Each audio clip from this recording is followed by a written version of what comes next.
Pessoal, as reflexões que Kardec traz para nós, referente ao egoísmo, ao orgulho e ao sensualismo, vão nos dizer que esses três aspectos, eles acabam por nos prender à vida material e dificultar a nossa acesse, o nosso desfazimento de laços colantes com o que é material. E é curioso, gente, porque essa questão dessas nossas chagas morais, que tem a ver tanto com orgulho, sensualismo e egoísmo, isso passa por aquilo que eu resolvo fazer comigo mesma, enquanto uma edificação porta dentro da alma, um posicionamento moral. Quando foi feito a pergunta para os bons espíritos sob a égide do Cristo, em que Kardec pergunta: o espírito que animou o corpo de um homem pode animar numa nova existência de uma mulher ou vice-versa? E aqui, sob o comando do Espírito de Verdade, vai ser descerrado para Kardec, enquanto aí, na codificação que vaza do próprio coração de Jesus as verdades e as instruções da nossa direção, que sim, pois os espíritos são os mesmos que animam mulheres e homens, que está no item 201. Agora, quando a gente considera os problemas do sexo, gente, toda criatura ela traz nos seus particulares temas nesse aspecto. Quando a gente considera na fieira das próprias reencarnações a soma das adquiridas qualidades, o espírito vai se revelar no físico pelas tendências que ele registrou e arquivou nos excessos de si mesmo, tipificando-se na condição de mulher ou de homem, conforme as tarefas que lhe cabe realizar, e que vai dizer mais daquilo que eu faço com o que eu trouxe do que com isso especificamente. Até porque o espírito, tanto na condição desencarnado, quando a gente fala alma, que é o espírito encarnado, ele não logra desembaraçar-se de uma contingência e situações específicas, psíquicas desse espírito de um instante para outro, mostrando que quando a gente fala de colher daquilo que eu tenho plantado, eu vou precisar seguir um passo a passo.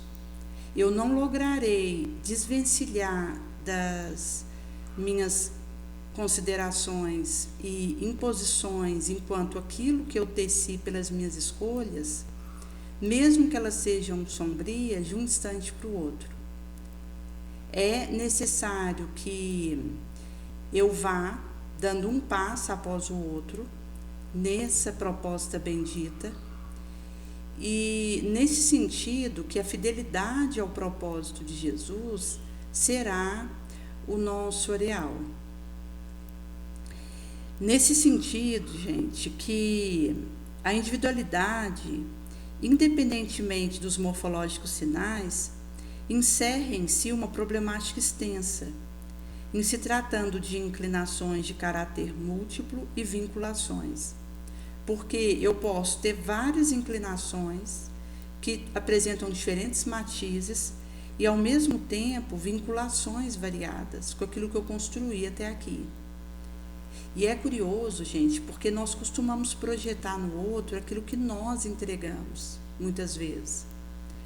Visto que, quando nós consideramos que eu sou responsável pela imagem que eu deixo para o outro, isso vai dizer que cabe a mim deixar um testemunho de elevação ou deixar um testemunho de apequenamento, de inferioridade. Enquanto aí permitindo que as minhas vazões sombrias tenham voz e vez dentro de mim. Nesse sentido que cada um vai se distinguir por peculiaridades determinadas no mundo emotivo. Então, a gente tem a definição do sexo por atributo que respeitável, mas santo profundamente, exigindo controle e educação, porque é uma canalização que eu vou fazer. É algo que eu vou precisar dar um curso, um norte para isso. Através dele vão dimanar criativas forças, as quais devemos na Terra o Instituto da Reencarnação, enquanto aí na família e as revitalizadoras alegrias do tesouro inapreciável dos espirituais estímulos e o afeto. Nesse sentido, gente, que desse arrazoado, a gente subtrair as manifestações aos seres humanos a pretexto de compulsória elevação, seria, de fato, indevido, considerando aí que as sugestões da erótica se entranham na estrutura do indivíduo, da sua alma. E seria também absurdo a gente deslocar isso da sua venerável posição a fim de arremessar o campo de aventuras menos dignas, com a desculpa de estar garantindo aí uma quebra de algemas e libertação. Por isso, gente, que considerando o sexo, ele é vida e espírito, a serviço da harmonia da felicidade, do universo e além do universo. Por isso que reclama discernimento, responsabilidade, quando se expresse e onde isso aconteça. Nesse sentido que a gente precisa ter essa consciência que eu vou colher nessa como em outras áreas do meu proceder de acordo com aquilo que eu entrego, que eu dissemino. E por isso que acaba que eu vou precisar descobrir as condutas mentais que melhor me auxiliam a santificar minhas possibilidades, as minhas energias. Até porque são leis ineludíveis, onde eu sou vista no lugar daquilo que realizo e como realizo o que estou entregando. Então é inarredável esse a cada um segundo sua obra. E nesse sentido que, se eu construo determinadas edificações morais dentro de mim, que levem prejuízo e acabem comprometendo vibratoriamente pela impureza dos seus conteúdos e das suas intenções malévolas, a mim, a outrem, eu não poderei alegar que algo que o outro fez tem um peso maior naquilo que realizei. Porque então eu preciso considerar que eu sou livre para, diante da situação que esteja em torno de mim, fazer a melhor escolha. E é por isso, gente, quem está encarnado na Terra é tão precioso para nós. Porque na Terra nós temos contato com diferentes almas e espíritos em estágios distintos. Isso nos ajuda na tolerância, em acolher a diversidade, nos aprendizados que precisamos quando estamos em contato com quem é diferente de nós. Enquanto que no astral muda, porque no astral eu vou para uma região onde existe similitude. Em sendo assim, do momento que eu desencarno e conforme eu esteja nesse instante, eu serei aspirada para um local em que exista semelhança de vibrações, de desejos centrais, de pensamentos, em tantos quantos ali estão. Mas na Terra acontece essa mescla de diferentes indivíduos enquanto estágios vibracionais de cada qual. E isso também é importante para que seja aferido a minha capacidade de sustentar o que eu desejo. Porque se eu estiver numa assembleia de anjos, acaba que responder com angelitude seria uma consequência de estar naquela assembleia. Mas, quando eu estou no meio da sombra, do vilipendiamento, da calúnia, acaba que eu responder com silêncio, compaixão, caridade, é algo que está de fato acontecendo dentro de mim. Então, a maneira da gente saber se é algo que eu internalizei e que eu vazo isso com nobilitância enquanto fiel aos postulados de Jesus é encarnada. Porque do momento que eu já desencarnado esteja numa assembleia de justos, vai acontecer que, mesmo que eu ainda não tivesse internalizado uma dada lição, por estar entre espíritos que vivem isso sem solução de continuidade, de maneira contínua, eu acabaria expressando isso também. Então, onde a ferição acontece é quando eu sou colocado em contato com a sombra, porque aí eu mostro se eu dou conta de sustentar minha luz. Porque eu só internalizo a lição de Jesus se eu sustento a minha luz diante da escuridão. Nesse sentido que nós devemos e precisamos saber o que fazemos com as genésicas energias, observando com quem, como e para que nos utilizamos desse recurso. Porque todos os compromissos na nossa afetividade e sexualidade estão subordinados à lei de causa e efeito. E acaba que o que eu faço com isso é registrado na minha consciência. E nesse sentido que tudo o que entregarmos a outrem no mundo da afetividade e da sexualidade, outro também nos dará.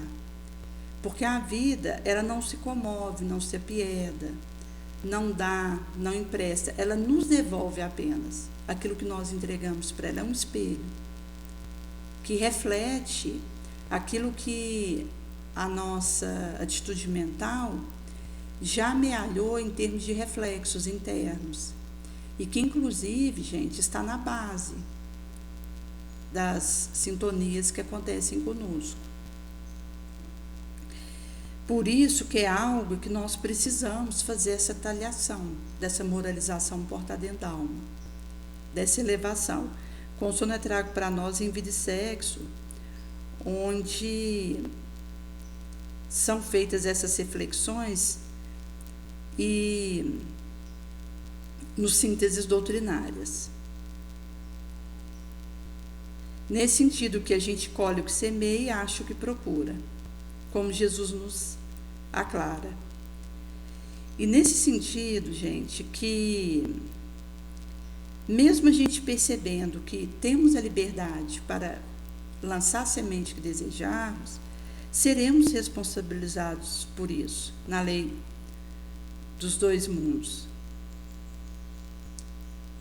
Nesse sentido que, mesmo que para nós, nossa ação seja uma forma de liberdade, de sermos os radiadores do nosso destino e sermos quem comanda isso,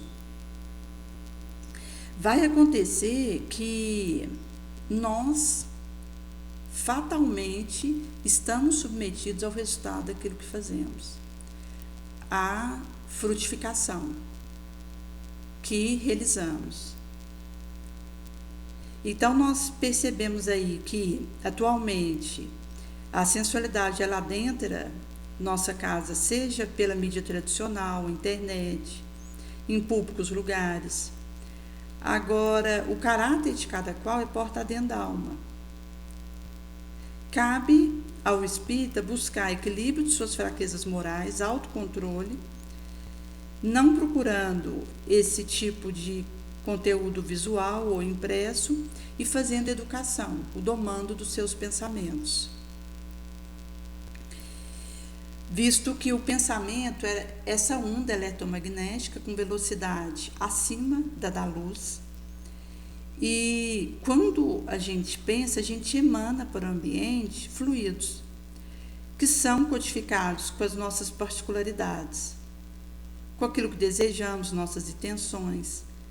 E isso ocorre quando estamos com o pensamento focado num ente querido, num colega. Isso cria uma invisível linha entre dois indivíduos. E essas, ao vibrarem na mesma sintonia, respondem a essa comunicação que está acontecendo. Nesse sentido, que diante da sexualidade, nós precisamos de uma lucidez e de um equilíbrio necessários. Caso contrário, nosso pensamento sai da consciencial razão, entrando no campo das perturbações criativas e morais e das imaginações. Por isso, gente, que quando a gente se entrega a energias processadas e criadas dentro de nós e emitimos isso para o ambiente, para o nosso campo energético, também é dirigido para aquela pessoa com a qual estejamos praticando o sensualismo. E nesse sentido que essa situação, tanto quando a gente fala do egoísmo, da arrogância, da sensualidade, isso vai existir porque há alguém que se alimenta disso. Mas, na verdade, o problema não está somente em praticar, mas em quem alimenta isso.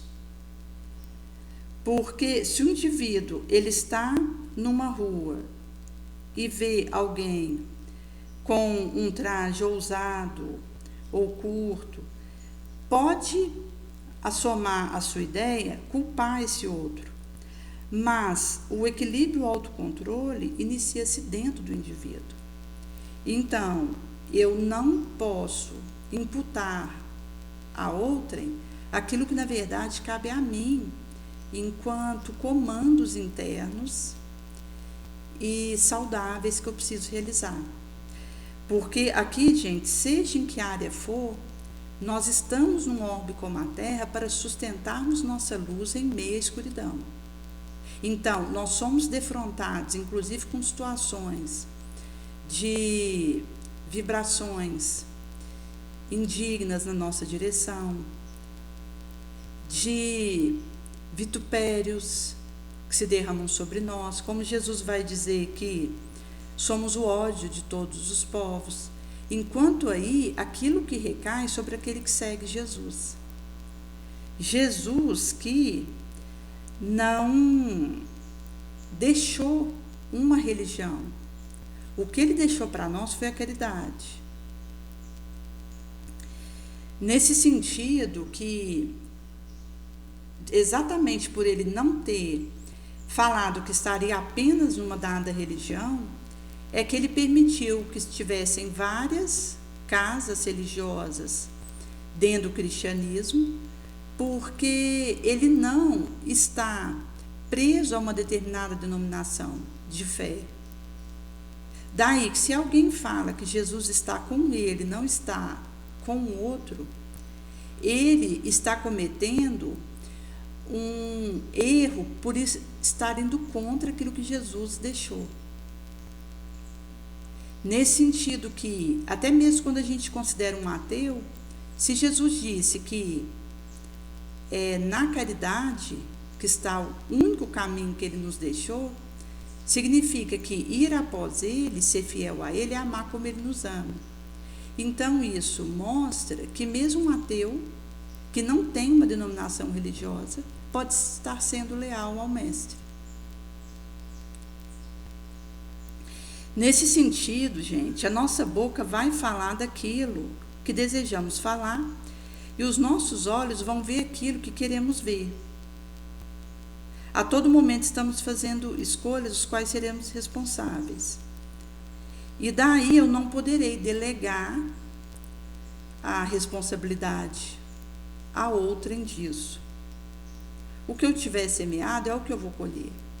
Como um espelho que volta para mim, não importa onde eu esteja, onde eu me esconda. O bem que eu faço num lugar me advoga em toda parte a favor de mim mesma. Agora, quando a gente está perante uma sensualista cena, a gente tem a responsabilidade aumentada, porque a gente tem o básico conhecimento sobre como funciona a lei dos fluidos. Então, compreendemos que estamos nos ligando a espirituais companhias de ordem inferior, bem como sendo responsáveis por lançar energéticos dardos de baixa vibração em direção do sensualista. E aqui, gente, inclusive, o testemunho imprescindível que eu preciso dar. Porque nós estamos num regime em que cada qual está num estágio diferente,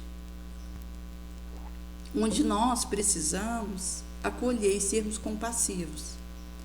Mas, ao mesmo tempo, nós precisaremos manter a nossa individualidade nobre que nós desejamos cultivar. Nesse sentido que, mesmo a gente percebendo determinadas situações diante de nós, vai acontecer que eu não vou punir quem quer que seja, mas também não vou ser conivente com aquele tipo de vibração inferior que acontece ali. E nessa questão, o meu testemunho é que vai sustentar o norte, para que o outro possa ter um caminho elevacional a partir daquilo que eu vivo. Por isso que a gente tem que ter muito cuidado com as nossas ações, com as nossas escolhas, porque isso diz daquilo que vivemos. E o testemunho ele arrasta para o bem e para o mal. Por isso que o sensualista busca para si malicioso olhar, por lhe faltar autoestima, ou por ser portador de emocional distúrbio, mesmo psicológico. E nesse sentido, ele já está nas teias de obsessores espíritos, que procuram nele alimento dos quais necessitam. E a fonte intermediária para esse banquete dos obsessores é o encarnado. Então, a gente tem verdadeiras locupletações de desencarnados e encarnados na área da sensualidade. Também na área da perversidade, da vingança, da monoideia. Porque acaba que o desencarnado, ele, desejoso de continuar vivendo sensações materiais, ele se acopla ao encarnado, ao qual ele obseda, e que ele tenta arrastar para experiências menos dignas, onde, na verdade, existe uma teia obsessora e subjugadora, que, inclusive, pode vir a descambar para a fascinação. Porque a fascinação é quando o obsessor ele comanda a minha razão, a minha inteligência. Então, eu estou realizando situações ridículas, esdrúxulas, tristes e não percebo mais. Já a subjugação é quando o obsessor ele domina a minha vontade, o meu querer. Então, no estado, por exemplo, da fascinação, Kardec vai trazer que é muito mais grave que a subjugação, e mostra onde nós podemos chegar, se a gente não interrompe esse ciclo vicioso a tempo. Com o nosso pensamento na pobreza, na humildade, na castidade, com o nosso amar como Jesus nos ama, com vigilância e oração, e com o comando da nossa vontade para o bem. Então, o encarnado, quando adentra nessas teias tendenciosas, os morais vícios, dos quais ele possui, lança ao sensualista sua inferior energia e faz com que o obsedado tenha dificuldade para se libertar das inferiores amarrações. Nesse sentido que eu, como encarnado, posso dificultar a libertação espiritual do outro através desses vícios morais. E é isso que acaba acontecendo.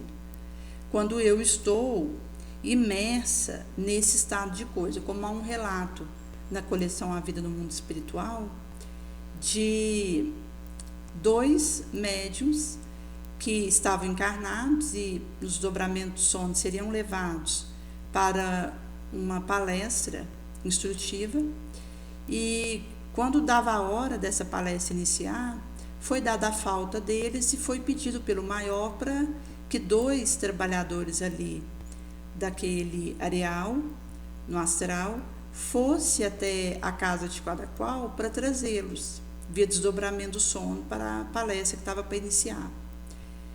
E aconteceu que quando eles chegaram no ambiente onde um deles residia, viu que ele estava imerso em teias de sensualidade, junto com 3 espíritos de aparência feminina, e que zombavam da situação dele, dizendo que ele era presa delas e que, em sendo assim, o benfeitor não conseguiria levar ele para participar da palestra edificante.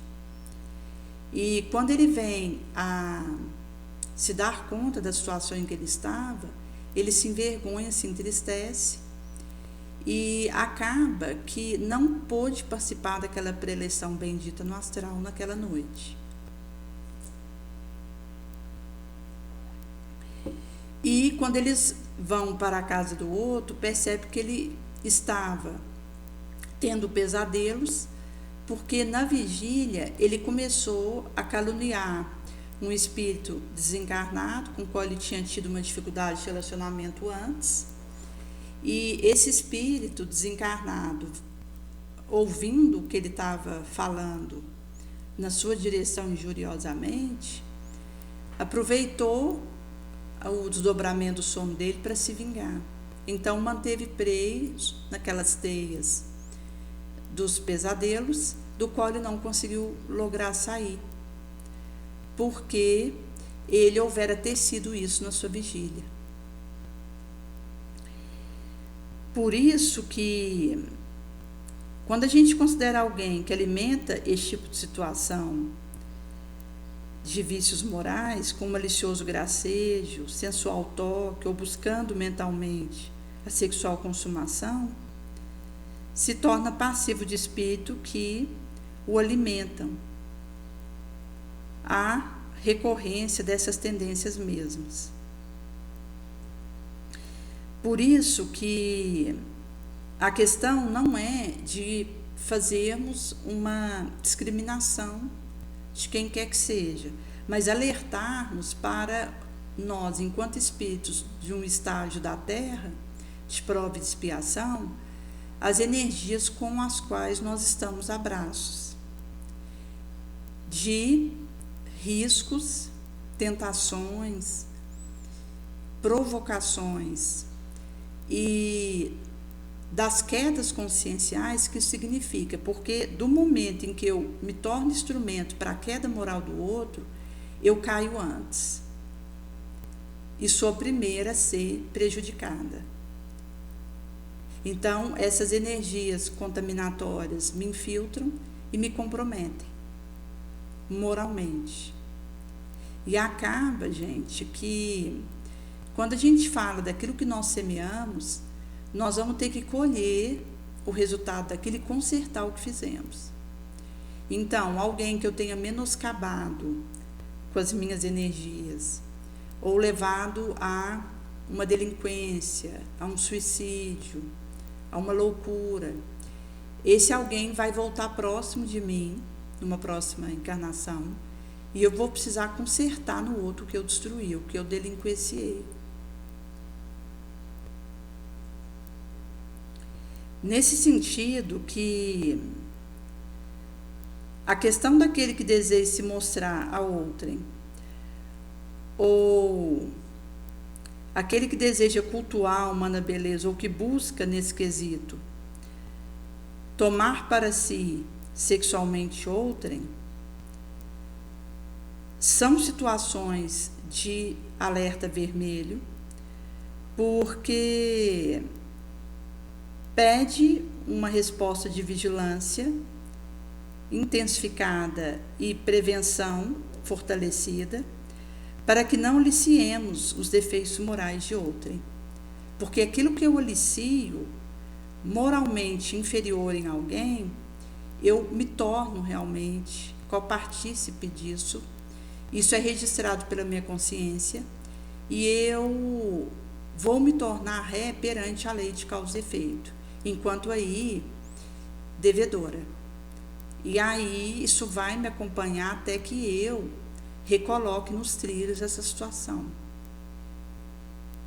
que houvera danificado, prejudicado, destruído. Porque aqui nós estamos falando de vidas. Então eu, com a minha conduta nobre, posso auxiliar alguém a levantar, ou com a minha conduta chula, posso levar alguém a cair.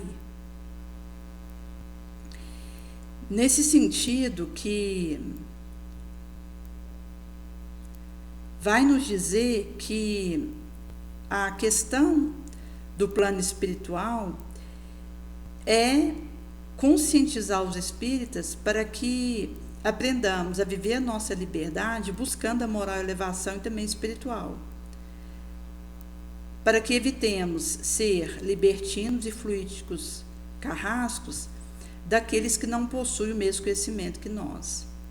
Porque eu posso, com o meu carrasco fluido, contaminar o outro, aliciar defeitos morais no outro, comprometer o seu processo e levá-lo a cair. E às vezes o outro, ele está num momento importante da sua trajetória que ele precisa ser fortalecido. Até considerando que nós estamos aqui na Terra, na nossa encarnação mais importante. E estamos num momento de transição planetária. Então, eu que tenho conhecimento espírita, se eu menoscabo essas instâncias, o rigor será maior. Nesse sentido que, se diante da curva de outrem eu olho com malícia, seja na rua ou numa revista, num jornal, sou responsável por manter esse outro na ignorância. Porque se a gente pegar uma mãe e uma filha que se telefonam e quase que imediatamente, ao pensarem sublimemente um no outro, já vai ter esse contato, então percebemos que existe a inferior ligação entre um e o sensualista. Se esse indivíduo mantém algum tipo de contato aceitando as emanações fluídicas sombrias do sensualista. Por isso que a responsabilidade de levar a instrução é traga para nós, por Kardec, que nos diz sobre nós, enquanto espírita, nos amarmos e nos instruirmos. Em sendo assim que, no aspecto de refletirmos se eu em algum momento me deixo levar pelo egoísmo, pela arrogância, ou se eu ajo sensualmente, porque se eu coloco, por exemplo, um traje mais à vontade, sem intenção de buscar um olhar malicioso, com isso a gente se protege até certo ponto dessas investidoras energias. Mas se eu busco a evidência maliciosa, o olhar malicioso de alienados sensualistas, eu preciso mudar minha conduta nesse momento. Caso contrário, eu já estou sendo ferramenta manipulável facilmente por negativa força, que está presente num orbe como a Terra. E que, gente, não fica na vigília, isso continua a noite adentro. Porque uma coisa que eu insuflo na vigília, como o caso desse médium que houvera caluniado um espírito conhecido, no desdobramento do sono, ele colheu consequência. E ele começou a ter crise de pesadelo porque o espírito desencarnado veio revidar a agressão caluniosa que houvera recebido dele. A mesma coisa na área da afetividade e sexualidade. Se o indivíduo ele se entrega ao sensualismo na vigília, no desdobramento do sono haverão obsessores que vão submetê-lo enquanto ele dorme a hipnoses sombrias e a locupletações nesse sentido, onde a gente tem aí pastos para os vampiros desencarnados com sede de rancor, de discussão, de briga. E, num consequencial, de tudo aquilo que seja amoral, vicioso, impuro. Porque estão ligados, um vício está ligado ao outro. Um vício, ele abre espaço para o fortalecimento de outro vício. Por isso que, da mesma forma que um passo bem dado me ajuda a dar outros passos bem dados, um passo mal dado, um vício que eu dou espaço, mesmo que seja no meu pensamento, já está dando espaço para que outros vícios de todo porte tenham aso e encontrem guarida dentro de mim. Nesse sentido, gente, que de fato nós precisaremos dessa cautela, porque tantos quantos estamos preocupados com a própria alma, entregue essas paixões inferiores como sensualismo, que entram nos céticos ou materialistas, que repelem o que se refira a outra vida, porque a existência no astral eles não desejam admitir. Então fecha o ouvido e o olho e tentam abafar a verdade pelo ridículo e pela troça. Nesse sentido que, de fato, nós recebemos do astral superior essas poéticas encantosas que são areais derramados na nossa direção para nos alertar, para nos chamar às nossas responsabilidades inadiáveis que nós houvéramos acordado no astral. E é curioso, gente, porque é na rotina de cada dia que nós teremos a instância de desabrochar o melhor das nossas individualidades e nos detalhes daquilo que nós realizamos. Porque, chegado nesse ponto, aquilo que eu nutro dentro de mim de nobre, isso extravasa nas pequenezas do meu dia, nas rotineiras das minhas tarefas diárias. E nesse sentido que, até mesmo quando nós consideramos tantas necessidades que existem no nosso mundo hoje, inclusive as materiais, porque nós não respondemos a isso com a degradante esmola, que procura numa bolsa moeda menor para lançar na mão do pobre, mas a mansuetude doce do Cristo, que conhece o caminho onde se encontra o oculto fortúnio, o oculto aflição do outro, que chega na mazela do outro e leva consolo. Por isso, gente, que é um chamamento urgente que acontece, porque quando nós radicalmente, que vem da palavra raiz, optamos por Jesus, o mundo diz que nós somos santarrões, caretas. E vai acontecer que nós somos ainda taxados de excessivos. Mas, ou eu tenho uma radicalidade na proposta nobre porta dentro da alma, ou eu caio nos meus vícios morais. Ainda aí, precisaremos do excesso de circunspecção antes da imprevidência.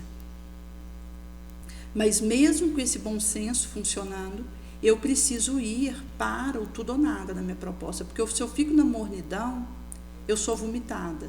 Eu não estou apta para a leira com Jesus.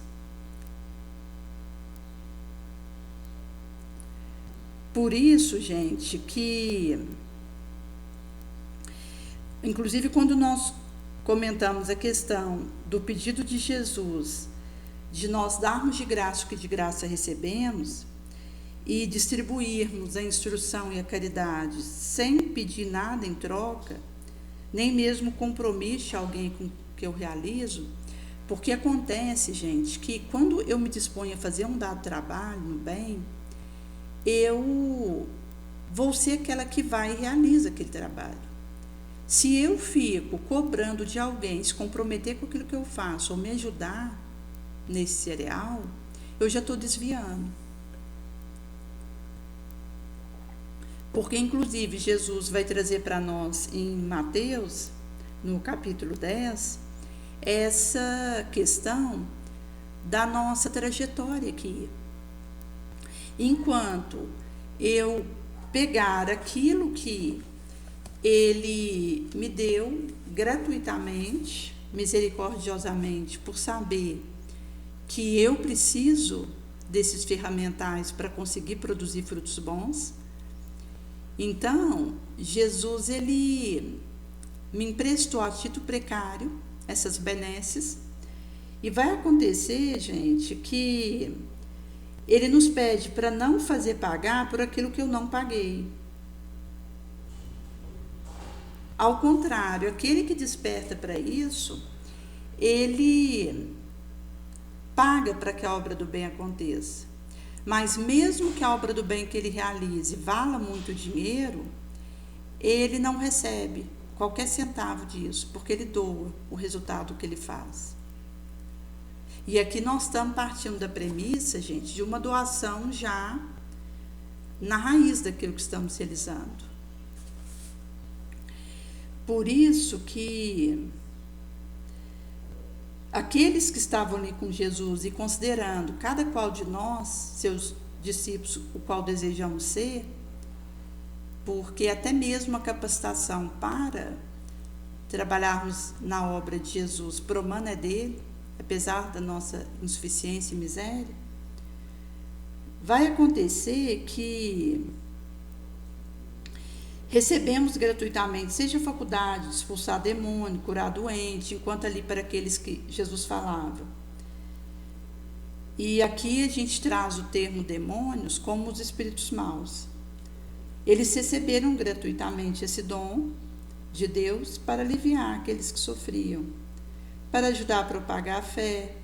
Então Jesus ele pede, não façam disso um objeto de especulação, de câmbio, um tráfico ou um meio de vida. Como isso não vai ser trago para nós no Evangelho segundo o Espiritismo.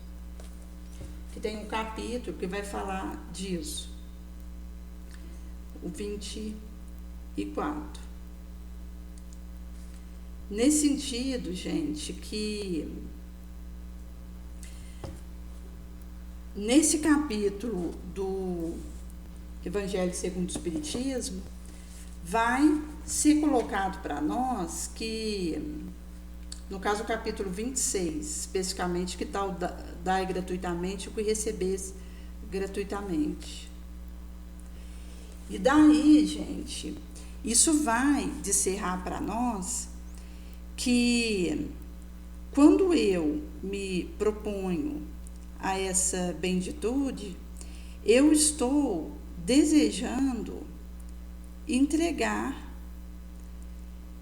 aquilo que está de empréstimo comigo para que Jesus possa frutificar isso. Daí que a gente precisa ter cuidado com a ideia materialista que nos fala que a verdade está em tal centro. Inclusive, quando a gente considera atualmente que nós temos uma divulgação importante da doutrina espírita pela rede social,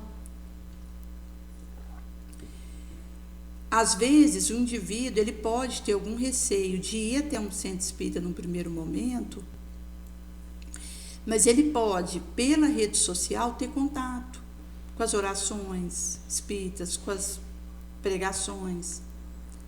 Inclusive, gente, nós temos em muitos canais do YouTube a transmissão de pregações ao vivo que está acontecendo em dado centro espírita, e aquele canal transmite ao vivo. Então essas barreiras acabaram. Às vezes o indivíduo, ele mora num populacho que não tem um centro espírita físico, ou fica distante de onde o indivíduo mora, inviável para ele estar indo, mas ele pode participar daquele centro espírita ali pela rede social. Enquanto aí o contato com as atividades que acontecem naquele centro espírita, que são transmitidos pela plataforma da internet, e enquanto o subsequente despertamento para assumir uma atividade útil, que somos chamados a fazer ali naquele centro espírita, ou em alguma área correlata que a gente perceba que tem dom e habilidade.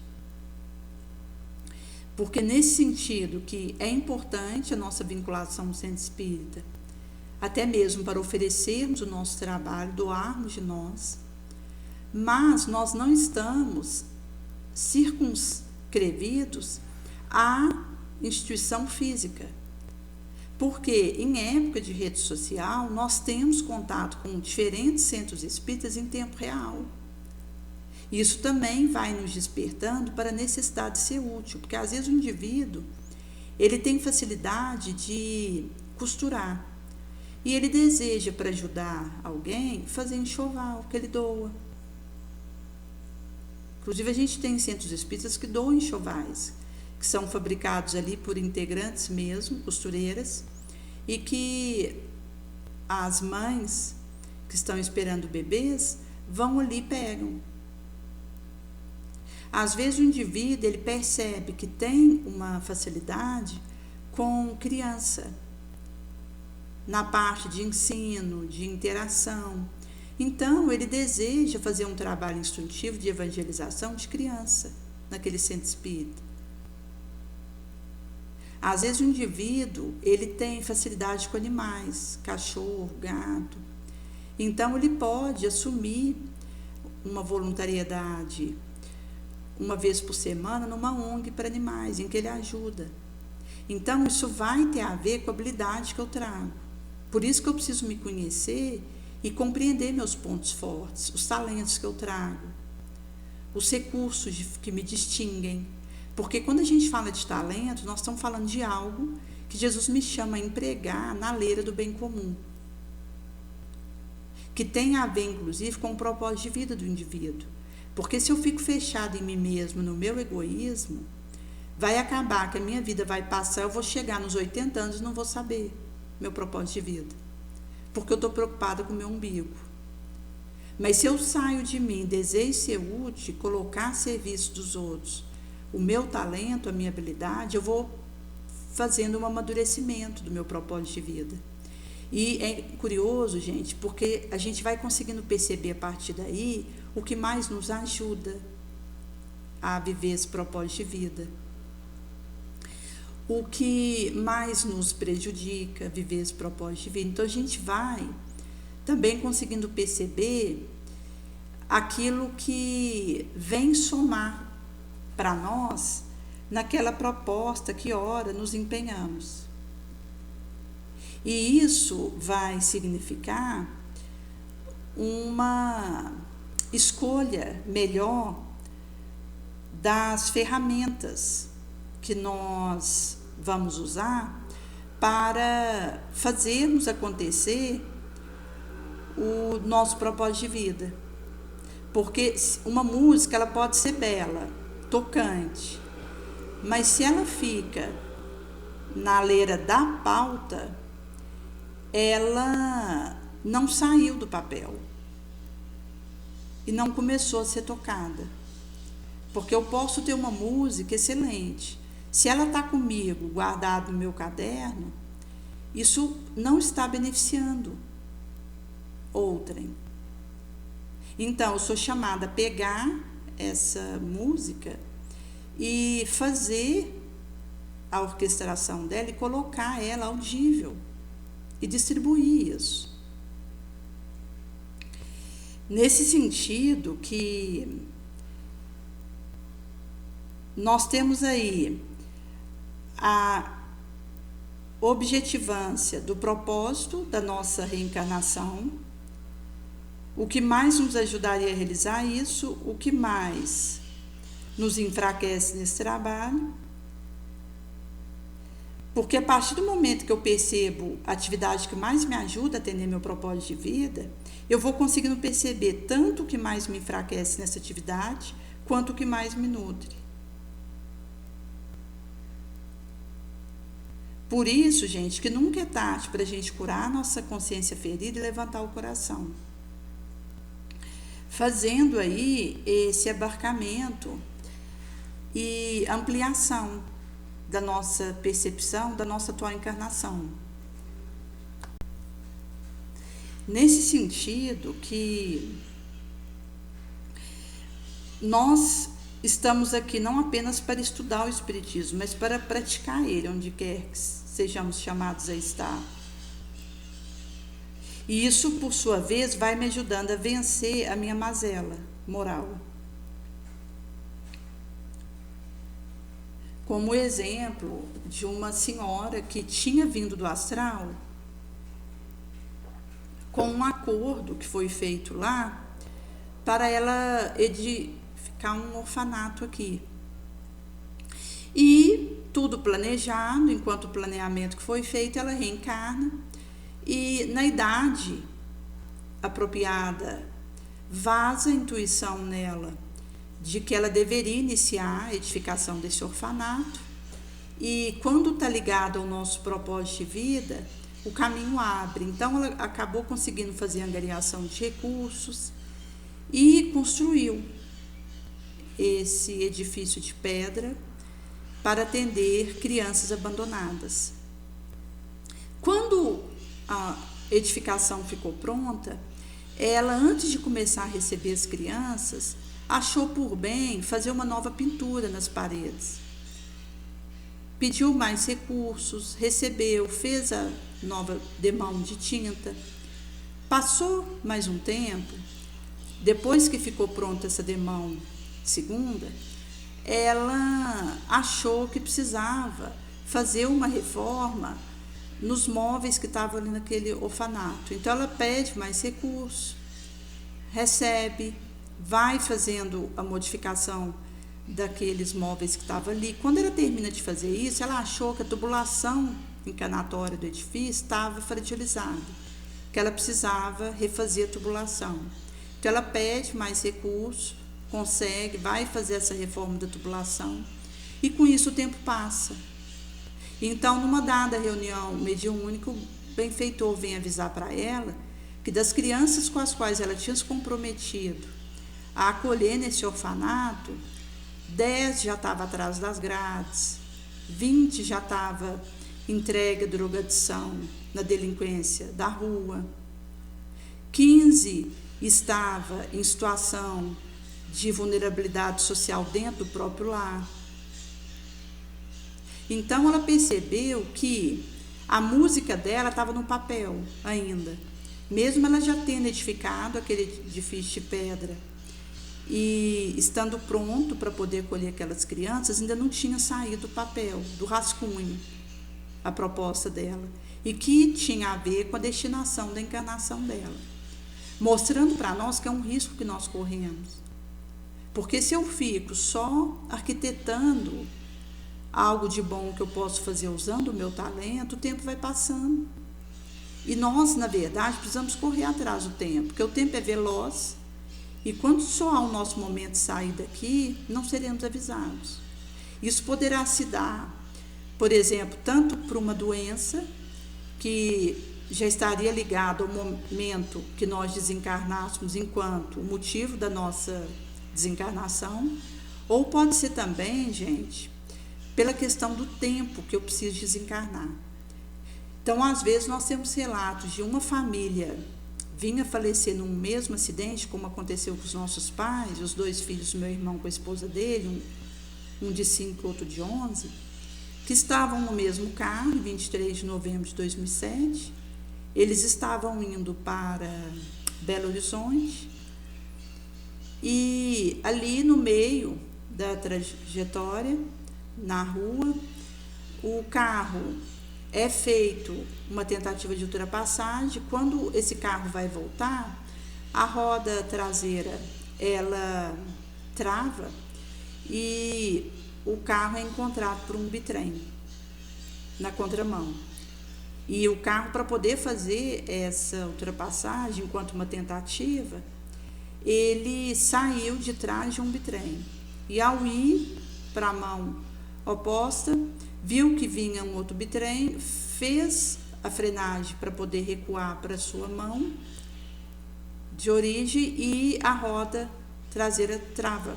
E acontece um encontro frontal nessa sinistra colisão entre o carro e o bitrem.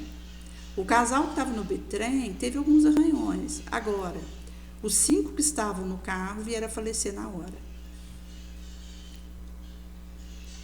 E nesse caso, nós temos aí, predominando não tanto o gênero da desencarnação, no caso um acidente de carro, mas o tempo em que os 5 talvez precisariam desencarnar e que aí foi dado uma prioridade para o tempo que eles precisariam desencarnar em detrimento do tipo de desencarnação. Mas vai acontecer também do indivíduo ele vir a desencarnar por um tipo de adoecimento, como infarto, pela Covid, por tuberculose, por enfisema pulmonar, porque às vezes o que levaria o indivíduo ao desencarne seria aquele tipo de doença que seria o levar ele para o astral. Mas pode acontecer que seja o momento que aqueles indivíduos precisam desencarnar que predomine. Então não é tanto o tipo de desencarnação que cada qual vai ter, mas eles desencarnaram naquele momento. Por isso que cada caso vai ser caso. Se a gente pegar, por exemplo, como no período da Covid, que nós tivemos vários indivíduos desencarnando ali ao mesmo tempo pela Covid, pode ser que funcionou aí o momento que aqueles indivíduos precisavam desencarnar, em detrimento do tipo de desencarne. E aqui, gente, vai funcionar também a questão do método de cada qual, porque vai ter aquele que, ao desencarnar, mesmo que seja na hora, ele com o resto do fluido vital que ele tem, porque ele precisa ter algum fluido vital até o desencarne, mesmo se o indivíduo já estava programado que ele ia desencarnar naquele acidente de carro, até chegar no acidente de carro ele precisa ter fluido vital, por isso que não é esgotado antes, porque ele precisa entrar dentro do carro, começar a dirigir o carro, ir com ele para a estrada, andar aqueles quilômetros na estrada que ele andar. Mas já vai acontecer uma preparação, uma diminuição do fluido vital do indivíduo e muitos têm pressentimento, seja os dobramentos de sono, às vezes a mãe tem alguma revelação no sono referente a isso. E aí o indivíduo, ele tem um presságio de que o seu desencarne possa estar próximo e ele vai sendo tomado também, às vezes, de uma tranquilidade diferente, de uma certa serenação, porque ele já está sendo preparado. Mas quando vem acontecer o acidente, por exemplo, o indivíduo ainda tem um pouco de fluido vital, que o benfeitor pode terminar de tirar para levá-lo, porque esse fluido vital ele é procurado pelos vampiros espirituais, porque é como se fosse cocaína, maconha, cigarro, o objeto de um vício aqui na Terra. Então, os desencarnados viciosos, vampiros, parasitas, eles ficam ávidos pelo fluido vital.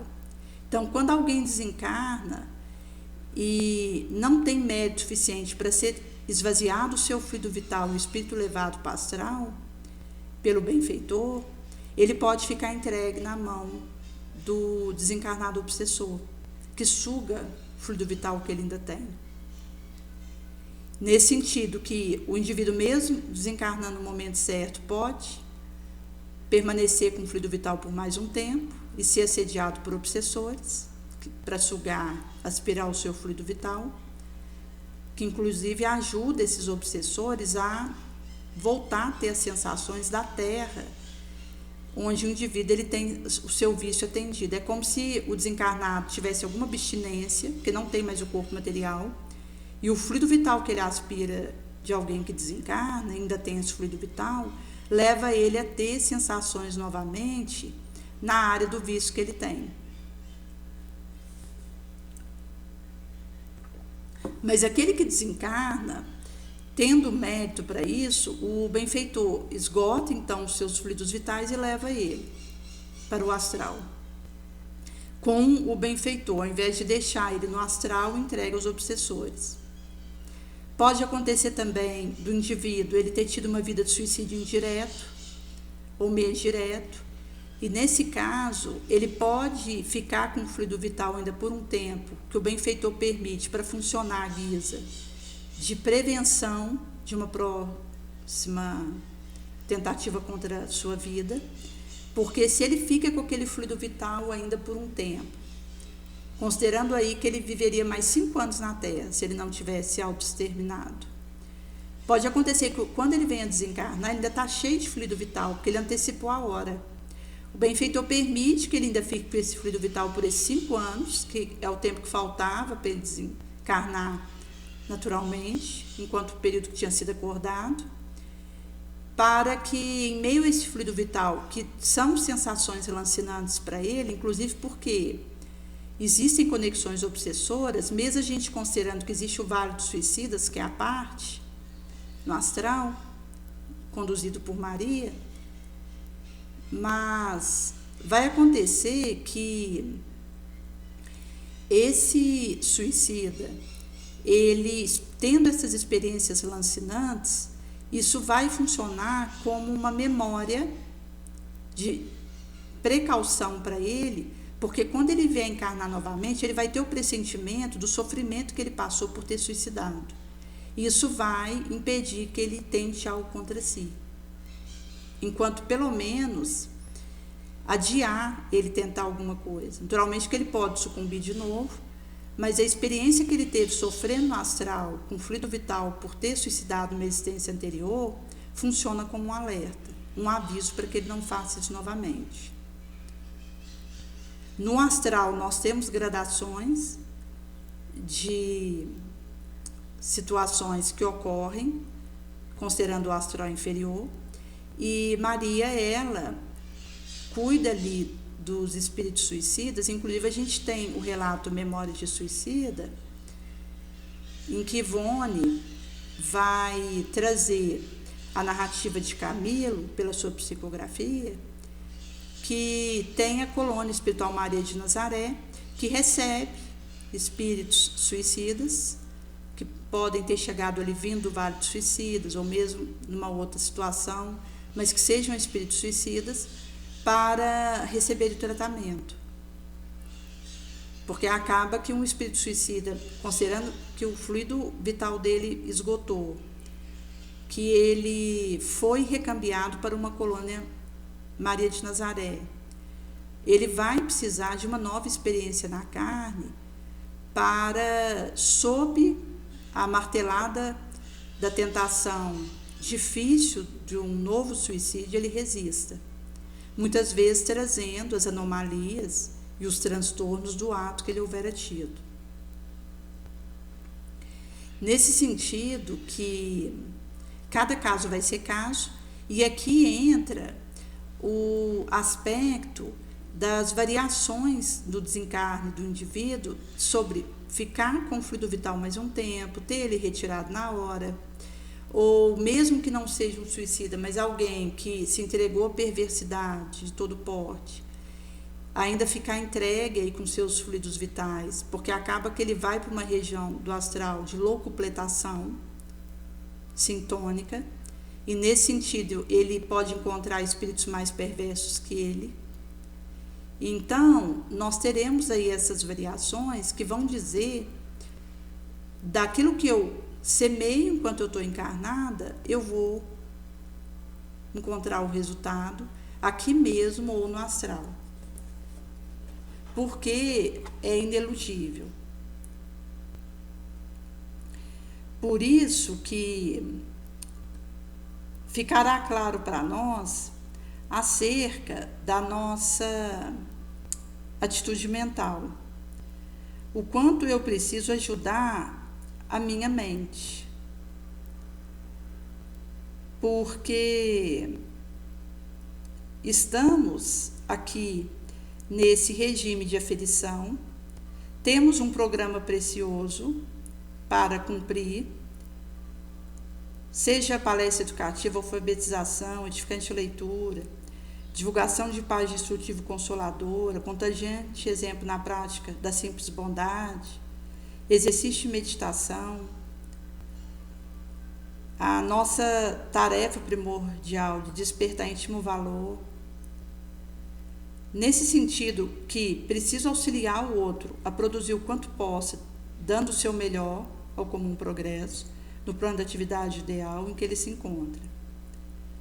Então, nós vamos auxiliar na orientação do pensamento, sublimando e esclarecendo ele mesmo, garantindo a redenção do orbe, com isso descortinando ricos horizontes e novos para nós próprios, ajudando a vida mental do populacho, e o povoléu encontrará conosco mais facilmente o próprio Jesus, para a vitória da eterna vida. Cônsono Emmanuel traz para nós em Ajudemos a Vida Mental. Porque em Mateus 4,25 traz o recorte de que um grande popular seguiu o mestre da Galiléia, da Decápolis, Jerusalém, do além do Jordão e da Judéia. Sequiosa de revelação, conforto.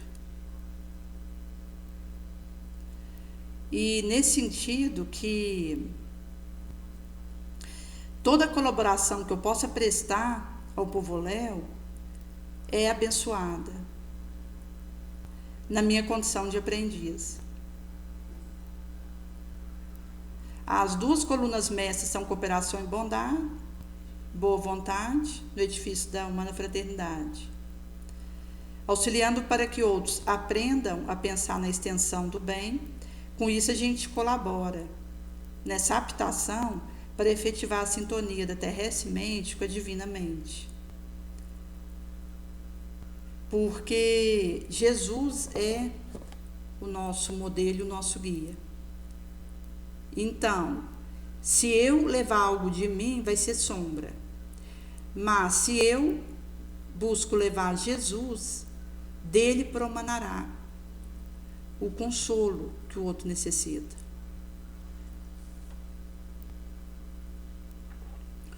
Nesse sentido que auxiliar nessa busca que existe para lidar com as dificuldades que eu enfrente é ser esse testemunho que nega a mim mesma, perco a minha vida, dou, e nesse sentido eu, ao tomar minha cruz e seguindo leal após o mestre, poderei ser instrumentos para que o despertamento consciencial e a rearticulação da nossa atitude mental no espaço e no tempo, enquanto tomar os nossos areais do nosso propósito de vida, possa concretizar sob a bênção do Mestre.